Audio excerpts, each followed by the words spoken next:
भारतीय राज्यघटनेतील कलम 10 एक प्रकारे नागरिकांसाठी सुरक्षा कवच आहे. हे कलम सुनिश्चित करते की तुमचे नागरिकत्व सरकार आपल्या मर्जीने किंवा सहजपणे काढून घेऊ शकत नाही. कलम 5 ते 8 नुसार ज्यांना नागरिकत्व मिळाले आहे त्यांचे नागरिकत्व भविष्यात कसे टिकून राहील याबद्दल हे कलम भाष्य करते. कलम 10चा मुख्य नियम कंटिन्युअन्स ऑफ सिटिझनशिप. कलम 10 नुसार जी व्यक्ती या भागातील भाग 2च्या कोणत्याही तरतुदीनुसार भारताची नागरिक आहे किंवा मानली जाते ती व्यक्ती भारताची नागरिक म्हणून चालू राहील. पण यात एक महत्त्वाची अट आहे. संसदेने केलेल्या कोणत्याही कायद्याच्या अधीन राहून. संसदेचा अधिकार आणि नागरिकांचे संरक्षण. या कलमाचे दोन पैलू आहेत जे समजून घेणे खूप गरजेचे आहे. नागरिकांचे संरक्षण.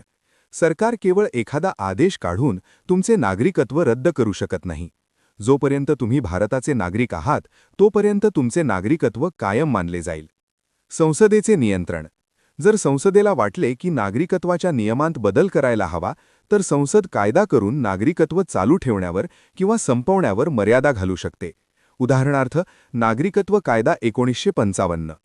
कलम 10चे महत्त्व का आहे? राजकीय स्थैर्य. जर उद्या सत्ता बदलली आणि नवीन सरकार आले तर ते सरकार विरोधी पक्षाच्या लोकांचे किंवा विशिष्ट गटाचे नागरिकत्व एका झटक्यात काढून घेऊ शकत नाही. कारण कलम 10 नुसार नागरिकत्व हे संसदेचा कायद्यावर अवलंबून आहे, सरकारच्या वैयक्तिक इच्छेवर नाही.